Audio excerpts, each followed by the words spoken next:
Assalamu alaikum, I'm Aisha and you're watching Samar News. Here are today's headlines.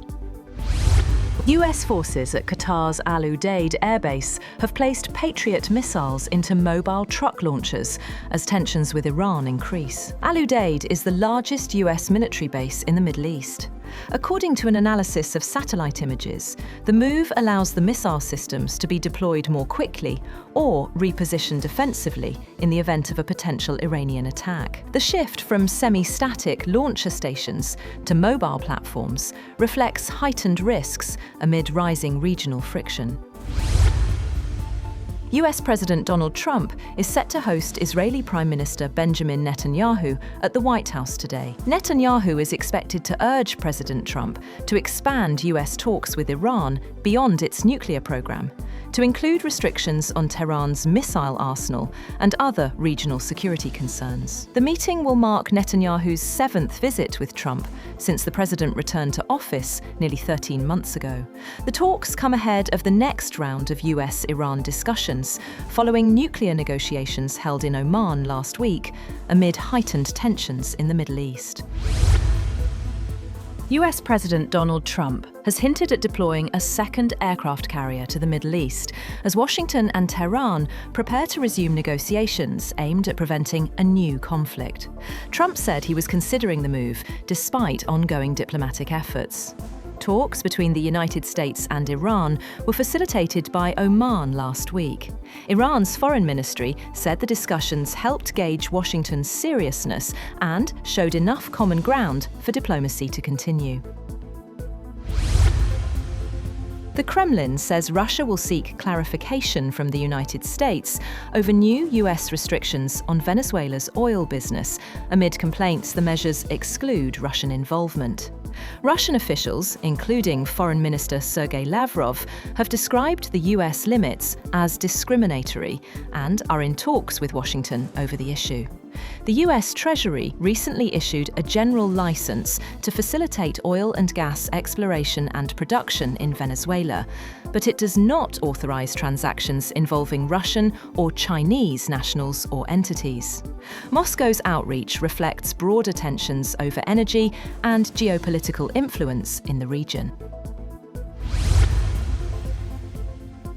At least 10 people, including the shooter killed in one of Canada's deadliest mass shootings in recent history, authorities said.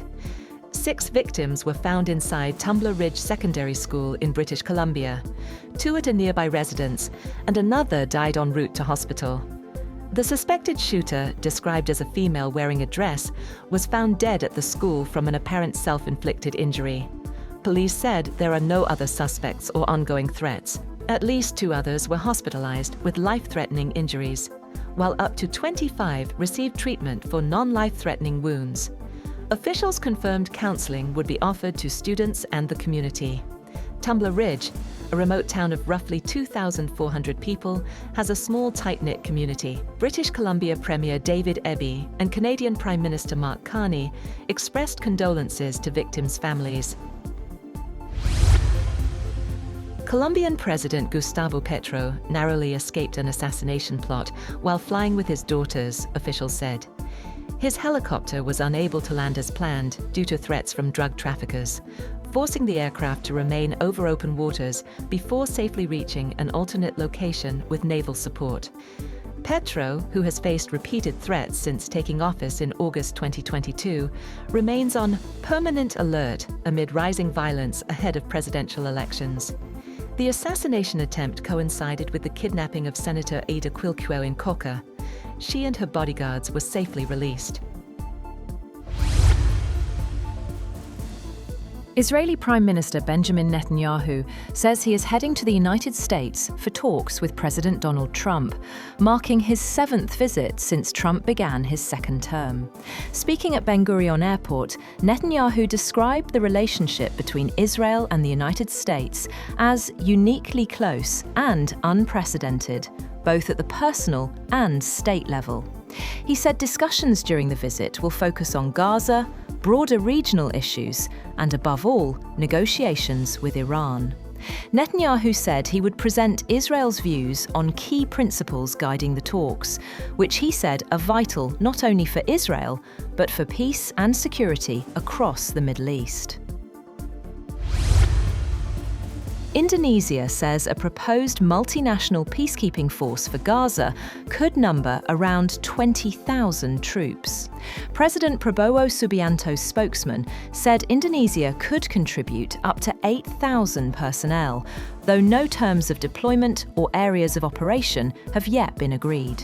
Indonesia has previously said it is ready to commit forces, but is awaiting clarity on the mandate of the proposed mission. President Prabowo has also been invited to Washington later this month for his first meeting of US President Donald Trump's Board of Peace.